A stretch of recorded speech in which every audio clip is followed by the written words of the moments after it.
Kenapa harus beli polis asuransi perdagangan di ACI? Coba. Ya, kenapa harus di ACI? Nah,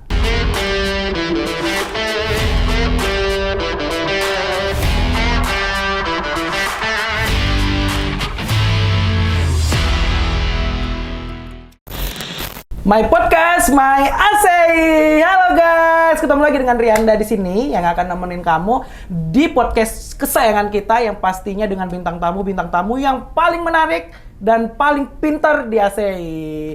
Nah, untuk itu Rian juga ngingetin kalian tetap jaga protokol kesehatan dengan mencuci tangan, menjauhi kerumunan, terus menjaga jarak. Nah, kalau Rian di sini mau kita udah swab semua ya guys ya. Kita udah vaksin juga. Nah, hari ini Rian kedatangan tamu. Orangnya pinter banget, gelarnya banyak banget. Dan ini salah satu favorit Rian nih. Kenapa? Karena Rian selalu tanya-tanya mengenai asuransi. Apalagi asuransi perdagangan. Ini dia masternya. Langsung aja ya kita panggil. Ini dia, Pak Eko. Halo Bapak. Hai, Halo, ini dia. kabar? Pak Eko ceria dong. Hai, apa kabar? Iya Pak Eko, apa kabar? Baik. Iya, Apa gimana? kabar Rian, sehat? Oh, alhamdulillah Rian Siap. selalu sehat Bapak. Siap. Ya, Mantap. Bapak, kan kita tahu nih Pak Eko ini banyak banget gelarnya. Salah satunya Master of Asuransi Perdagangan. Gila nggak tuh guys? Tuh, nih coba Bisa deh. aja. Pak Eko jelasin dulu apa sih itu asuransi perdagangan Pak Eko?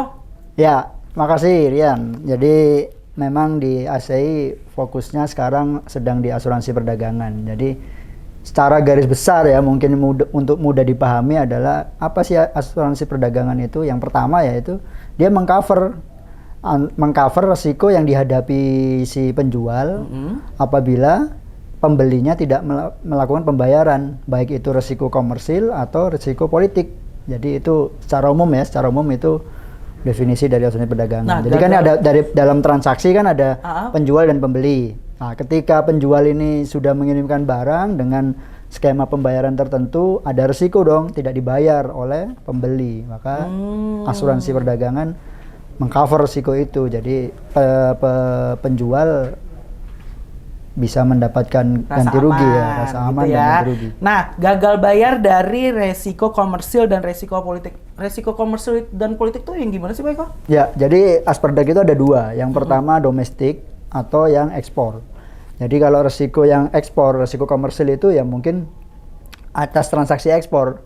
Adanya pembelinya wan prestasi karena sebab tertentu, kemudian adanya penolakan barang, kemudian adanya resiko politik di negara tujuan, misalkan perang atau ada pembatasan kuota impor atau pembatasan izin barang tertentu, itu resiko politik. Ya, kalau domestik resikonya lebih banyak biasanya ke komersil. Kenapa? Contohnya apa resiko komersil? Contohnya ya prestasi dari pembeli atau pembelinya dinyatakan pilot atau bangkrut. Nah, itu kan resiko. Jadi ketika dia sudah mengirimkan barang ternyata pembelinya bangkrut, ya penjual tidak mendapat pembayaran dan itu resiko bagi si penjual gitu kan. Oke. Nah, untuk manfaatnya sendiri ya Pak Eko, untuk kita nih, kenapa sih kita harus beli polis asuransi perdagangan ini? Kan itu pasti ada manfaatnya nih. Coba deh, apa aja sih manfaatnya Pak Eko? Ya, jadi memang bicara manfaat tentunya bagi si penjual ya, lebih ke penjual. Disampaikan di podcast sebelumnya juga bahwa ada disampaikan beberapa manfaat polis Asperdag. Yang pertama, mendorong penjual untuk melakukan ekspansi ke market yang lebih baru. Kenapa? Karena si penjual lebih berani gitu kan. Oh, mau ekspor ke negara, misalkan negara yang baru gitu kan. Karena adanya proteksi dari ACI, mereka jadi ekspansi ke pasar barunya lebih berani gitu kan. Jadi ada proteksi dari ACI. Kemudian yang kedua, meningkatkan penjualan ke pembeli existing karena dengan adanya ACI atau Asperdag akan melakukan analisa nih. Oh, si buyer ini bisa diberi limit sekian, bisa diberikan kredit limit sampai sekian. Maka itu bisa si penjual bisa lebih percaya diri untuk memberikan penjualan lebih besar lagi bagi si pembeli ini gitu. Yang ketiga mungkin ya sebagai mitigasi risiko karena tahu ya risiko perdagangan ini kan banyak risiko nih. Dalam transaksi perdagangan ada banyak kemungkinan misalkan barangnya tidak dibayar atau apa. Jadi sebagai mitigasi risiko bagi si pembeli ketika pembeli tidak melakukan pembayaran. Yang ketiga ya membantu cash flow ya. Jadi bagi si penjual kalau nagih terus nggak dibayar-bayar gitu kan berlarut-larut, ini menambah aging piutangnya makin panjang kan, dan itu bagi perusahaan merupakan beban gitu kan. Jadi dengan adanya Asperdak ya ini membantu bagi si penjual untuk mengatur cash flow-nya gitu untuk atas piutang-piutang yang tak tertagih gitu. Kurang lebih seperti itu, Pak. Mantap banget. Emang mantap banget ini untuk memiliki polis perdagangan itu penting ya Pak Eko ya. Siap. Nah, untuk syarat untuk jadi pemegang polisnya gimana nih Pak Eko nih? Ya, jadi untuk nggak susah sih, karena sekarang kan udah banyak dimudahkan ya dengan teknologi, dengan ini. Yang pertama mungkin ya mengajukan penawaran gitu kepada ASEI gitu, seperti apa ininya. Kemudian yang kedua ya mengisi, kita ada form-form khusus yang diisi ya. Kalau di ini ada pengajuan SP3 namanya, surat pengajuan permohonan penutupan asuransi. Kemudian disampaikan ke kita bayarnya siapa aja, kalau single buyer atau banyak buyer nanti disampaikan, kita akan melakukan mengisi form-form dari buyer-buyer itu nanti untuk kebutuhan asuransi ASEI untuk melakukan analisa itu. Jadi kalau mau jadi tertanggung bisa datang langsung kali ya Pak? Iya, datang langsung, kita berdiskusi gimana transaksinya, kemudian tenornya berapa, komoditasnya apa. Nah itu nanti kita akan kita akan melakukan diskusi lebih lanjut gitu. Mungkin nanti kita akan dekatkan deskripsi di YouTube kita untuk linknya kali ya. Nah, betul, bisa. Ada hotline-nya segala macam, nanti kalian bisa lihat di situ gitu atau ya. Atau cek di website, kita sudah ada di website, kemudian keren. di Instagram, kemudian di sosial media ada bisa ditemui lah asuransi ASEI gitu. Nah Pak Eko, setelahnya tuh gimana? Setelah kita lapor ke sini, nanti kan mereka bawa yang tadi Pak Eko bilang tuh ada form-form yang harus diisi. Selanjutnya gimana tuh? Ya, tentunya sebagai perusahaan asuransi kita akan melakukan analisa ya. Kita akan proses sesuai ketentuan, sesuai prosedur gitu kan. Kita akan analisa, kemudian keputusannya akan kita kabarkan. Lalu sampai pada penerbitan polis, berarti untuk deklarasi bayarnya bisa dilanjutkan gitu. Bayarnya mana saja bisa diinformasi, kalau ASEI sudah menyetujui ya transaksi berjalan gitu. Yang saya tahu tuh diterbitkan ada 2 tuh Pak Eko ya, ada ke polis sama KLP ya. Iya, polis itu induknya, polis itu sebagai perjanjian induknya. Kemudian KLP, keputusan limit pertanggungan, itu lebih kepada memberian limit kepada buyer-buyernya, karena yang kita analisa adalah buyernya, karena gagal bayar kan dari buyer ya. Sementara polis ini kan dipegang sama tertanggung ya. Gitu. Oh gitu. Nah setelah diterbitkan itu udah langsung tercover apa gimana tuh Pak Eko? Iya, jadi setelah diterbitkan tentunya ya sejak itu terbit ada periodenya kan, biasanya periodenya setahun, tapi tidak tertutup kemungkinan 6 bulan atau lebih gitu. Ya, setelah itu ada bisa melakukan deklarasi dari transaksinya. Invoice, PO-PO-nya diinformasikan, deklarasi ke ASEI akan mengcover dari resiko-resiko sesuai dengan ketentuan yang tadi ada di SP3 atau di KLP itu. Nah berarti kan itu Pak Eko kalau setelah kita terbitkan apa langsung tercover, apa kita harus bayar premi dulu atau gimana? Bayar premi dulu dong, karena di asuransi kan bayar premi, setelah itu baru on risk gitu ya, baru berjalan itunya. Ada tenor-tenor tertentu, nanti bisa kita negosiasikan lah ya. Nanti ASEI akan memberikan term yang paling bagus untuk para calon nasabah terkait dengan masalah pembayaran premi. Nah untuk tarifnya sendiri tuh gimana tuh Pak Eko?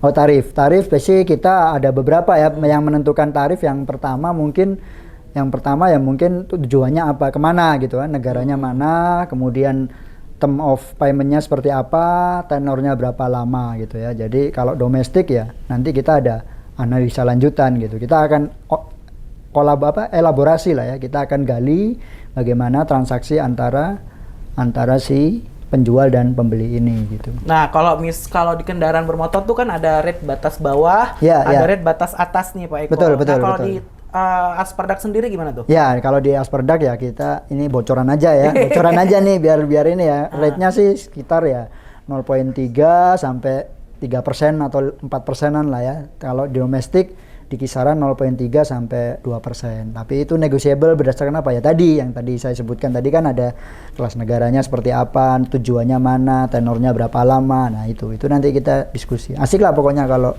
nanti pengajuan kita akan banyak diskusi tentang perdagangan seperti apa gitu. Dan jangan takut guys, jangan berpikiran ribet ya Pak Eko. Nanti akan didampingin sama marketingnya kita ya Pak Eko. Iya.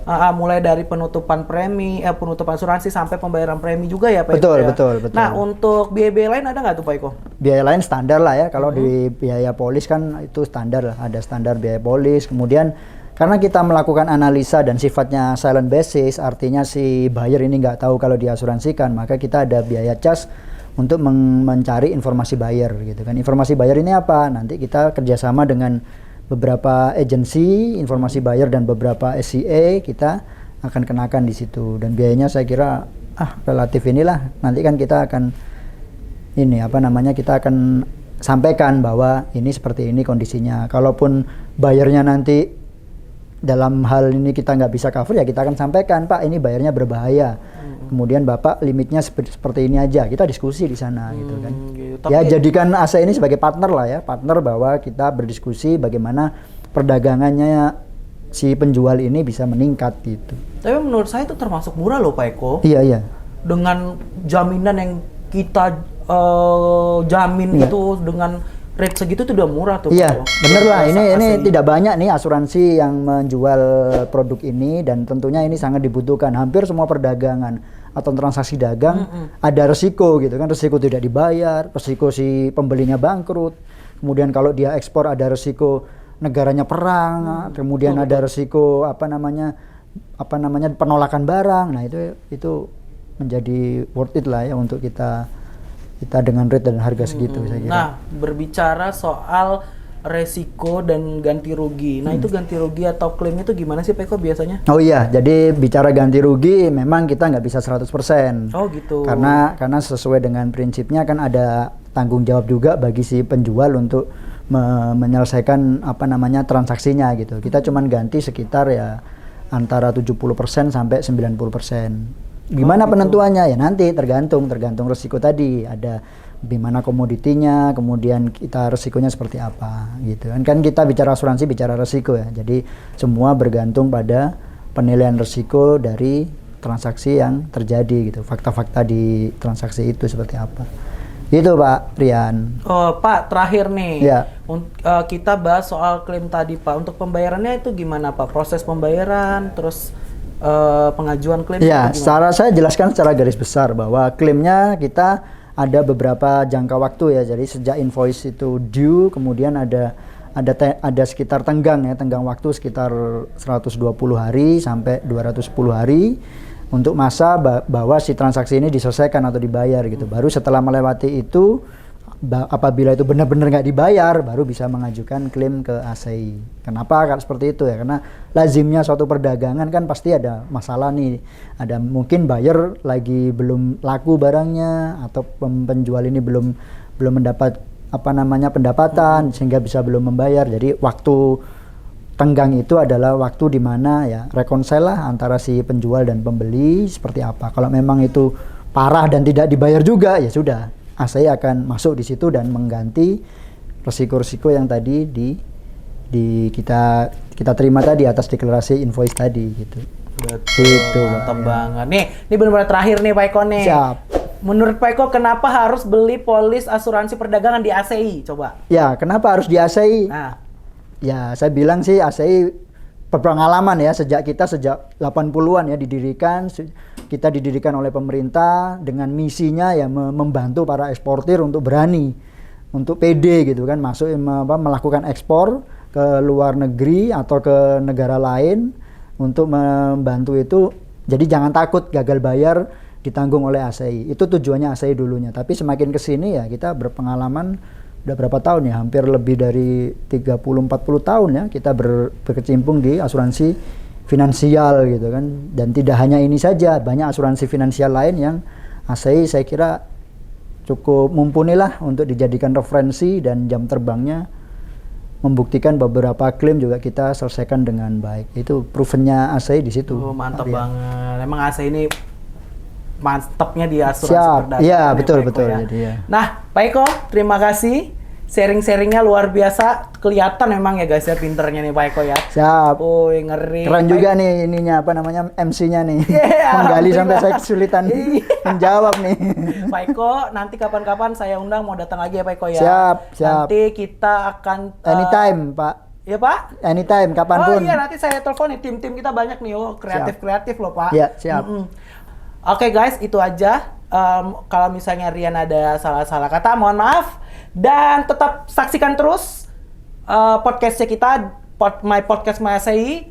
Assalamualaikum warahmatullahi wabarakatuh. Dadah!